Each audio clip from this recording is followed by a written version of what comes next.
Exit poll की सच्चाई या झूठ जो कुछ भी है उसमें कितना दम है, ऐसा महसूस किया है कि राव इंद्रजीत ने उन टिकटों के लिए उनको सफल बनाने के लिए उम्मीदवारों को अपनी जान लगा दी। कांग्रेस इस बार अच्छी स्थिति में हरियाणा प्रदेश में सरकार बनाने जा रही है और पूर्ण बहुमत से सरकार बनने की पूर्ण उम्मीद है। जहाँ तक सीटों के विश्लेषण का सवाल है, मैं सबसे ज़्यादा सीट कोसली की सेफ समझता हूँ, क्योंकि रामपुरा हाउस की इलेक्शन जब शुरू हुआ था तो उसमें अगर 80% 90% की पोजीशन चिरंजीव राव की थी और 10-20% की ही मैं समझता हूँ लक्ष्मण सिंह की थी। गाँव में चिरंजीव राव की अच्छी पोजीशन है और शहर रेवाड़ी के अंदर कुछ वार्डों में डाउन है, कुछ वार्डों में अप है। सत्तारूढ़ पार्टी का विधायक होते हुए वो फाइनेंशियल स्टेटस में कोई बढ़ोतरी अपनी नहीं कर सका। मेरा ये मानना है कि सबसे बड़ा प्लस पॉइंट उसका ये पार्टी का जो उसको समर्थन मिला है, मैं समझता हूँ उसको कोई बहुत बड़ा फायदा नहीं मिला, उसका कुछ ना कुछ नुकसान मिलेगा। सतीश यादव ही उसमें उसके कंटेस्ट में है, लक्ष्मण यादव जो बीजेपी के कैंडिडेट हैं वो इसमें 1,67,000 वोट रेवाड़ी में पोल हुई हैं। मैं कहता हूँ 57,000 वोटें सतीश यादव समेत बाहर कर दो, आपकी वोट बचती हैं 1,10,000 वोट में से 60,000 वोट वाला जीत रहा है। अहिरवाल का इंद्रजीत की विरासत के रूप में भविष्य समझता हूँ मैं आरती को। हरियाणा में बीजेपी को कहीं वोट की स्ट्रेंथ मिल रही है, सीटों की स्ट्रेंथ मिल रही है तो दक्षिणी हरियाणा से मिल रही है और उसमें भी राव इंद्रजीत सिंह से मिल रही है। और अगर सारे हरियाणा में एग्जिट पोल आने के बाद से एक अजीब सी स्थिति पूरे प्रदेश भर में बनी हुई है। लोग एग्जिट पोल को सही भी बता रहे हैं और कुछ लोग गलत भी बता रहे हैं। मध्य प्रदेश, छत्तीसगढ़, उत्तराखंड का उदाहरण देकर एग्जिट पोल को काफ़ी हद तक गलत भी बताया जा रहा है। लोगों का मानना है कि जो ये एग्जिट पोल होते हैं, जो चैनल्स करते हैं, वो 20 से 25 दिन पहले, 1 महीना पहले वो जो सर्वे कराया जाता है, जबकि चुनाव बदला है 5 से 7 दिनों में। इन्हीं सब विषयों को लेकर दक्षिणी हरियाणा में राव की जो साख दांव पर लगी है, उन विषयों को लेकर आज हम बात करते हैं। हमारे साथ हैं पब्लिक एजुकेशन बोर्ड के पूर्व प्रेसिडेंट सत्येंद्र प्रसाद जी, राजनीतिक विश्लेषक भी हैं, बारीक नजरें लगते हैं इन सब चीज़ों पर। सत्येंद्र जी, वोटिंग हो चुकी है, एग्जिट पोल्स भी आ रहे हैं, एक बड़ा जो है इस बार जिन पर नजरें हैं वो राव की साख पर हैं, काफ़ी टिकटें दिला कर रहे हैं। क्या पूरा सिनेरियो आप समझते इस वक्त हरियाणा का है एग्जिट पोल? एग्जिट पोल की सच्चाई या झूठ जो कुछ भी है उसमें कितना दम है वो कल आपके सामने आ जाएगा, हमारे सामने आ जाएगा।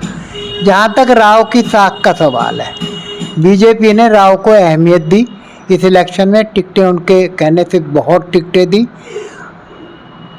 बहुत पार्टी में विरोध था, उसके बाद भी बीजेपी ने राव इंद्रजीत सिंह को बहुत अहमियत दी है। उस अहमियत देने से जो टिकटें मिली, मैं समझता हूं कि पहली बार मैंने ऐसा महसूस किया है कि राव इंद्रजीत ने उन टिकटों के लिए उनको सफल बनाने के लिए उम्मीदवारों को अपनी जान लगा दी। इतनी कड़ी मेहनत पार्लियामेंट के इलेक्शन में भी इंद्रजीत सिंह ने नहीं की। मैं ऐसा समझता हूं कि असेंबली के इलेक्शन में उनकी मेहनत काफ़ी हुई है और वो रंग लाएगी और रंग ला रही है। जहाँ तक सीटों के विश्लेषण का सवाल है, मैं सबसे ज़्यादा सीट कोसली की सेफ समझता हूँ, क्योंकि रामपुरा हाउस की जो भी समर्पित वोट हैं वो सारी अनिल रहीना वाले को मिल रही है। मैं तो कहता हूँ, कई बार एक मजाक भी करता हूँ कि अनिल ही किस्मत वाला है। अगर किसी कारण से यदविंदर सिंह को टिकट कांग्रेस की मिलती तो ये सीट जगदीश यादव 20-25 हज़ार वोट से जीतते। हालात अब ये है, कोसली की सीट बीजेपी की निकल रही है, राव इंद्रजीत सिंह का कमल कोसली में खिल रहा है। बावल में बराबर की टक्कर है, लेकिन कृष्ण कुमार का अपर एज है और बीजेपी की सीट निकलने की पूरी उम्मीद है।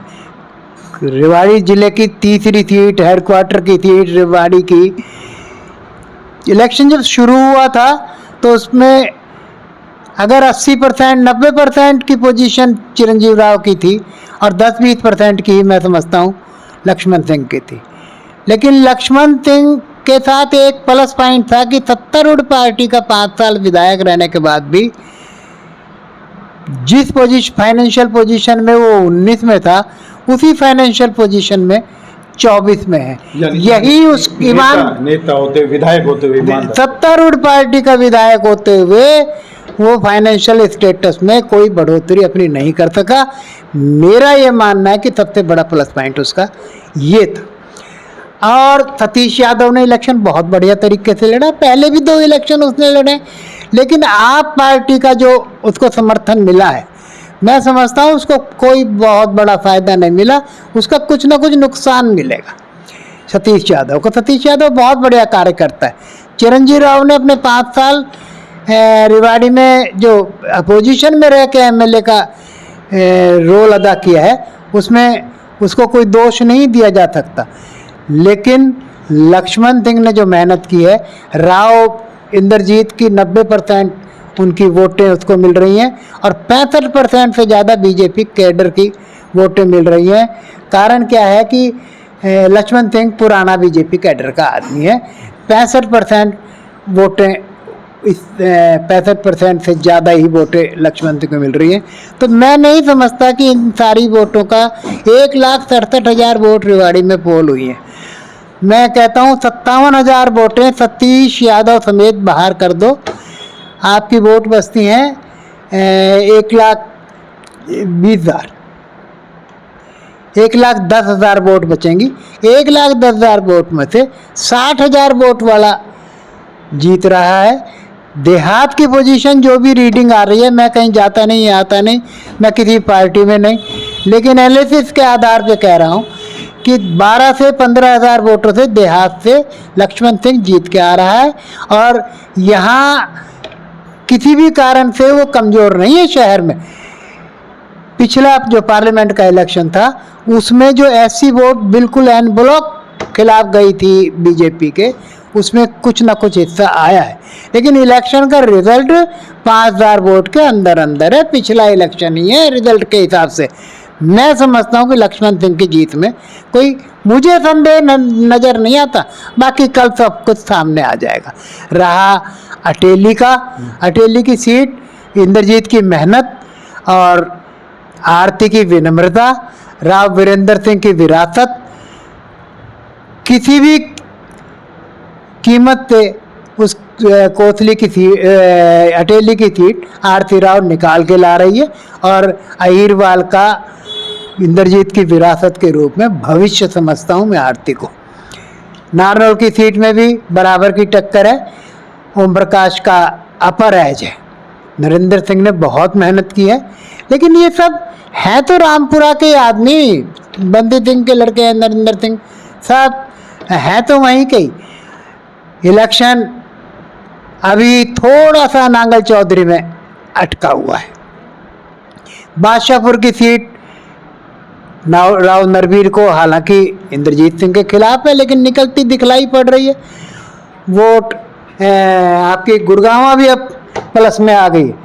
तो अगर हरियाणा में बीजेपी को कहीं वोट की स्ट्रेंथ मिल रही है, सीटों की स्ट्रेंथ मिल रही है, तो दक्षिणी हरियाणा से मिल रही है और उसमें भी राव इंद्रजीत सिंह से मिल रही है। और अगर सारे हरियाणा में किसी टाइम में चौधरी ओम प्रकाश चौटाला के पास एक वोट बैंक हुआ करता था, चौटाला परिवार के पास निजी वोट बैंक, आज मैं ये कहता हूँ कि हरियाणा में अगर किसी के पास निजी वोट बैंक है तो वो केवल राव इंद्रजीत सिंह के पास है।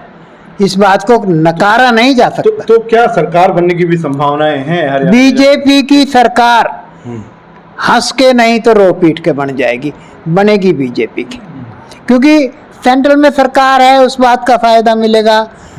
लोग समझते हैं कि भाई कांग्रेस की सरकार बन भी जाए, चले भी ना चले, चलने दें ना चलने दें, निर्दलीय झुकेंगे तो बीजेपी की तरफ झुकेंगे।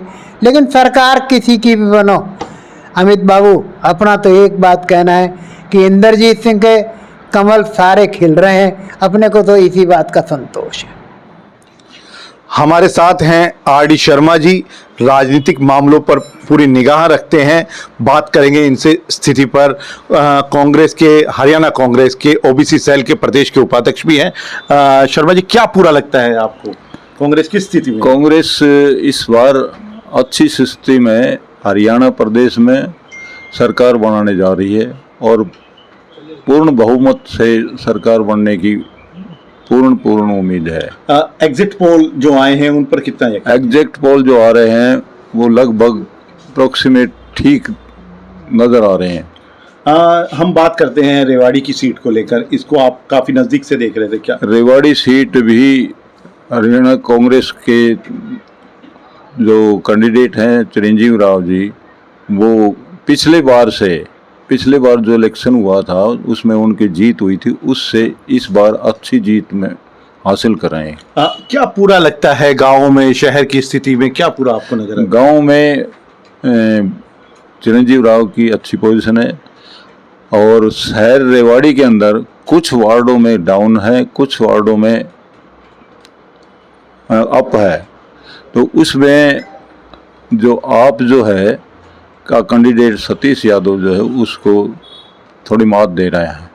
तो क्या लगता है सतीश यादव ने नुकसान पहुंचाया है? सतीश यादव ने ही चिरंजीव राव को जो शिकस्त देने की कार्य किया है, वो सतीश यादव ही उसमें उसके कंटेस्ट में है। लक्ष्मण यादव जो बीजेपी के कैंडिडेट हैं वो इसमें उससे डाउन में है।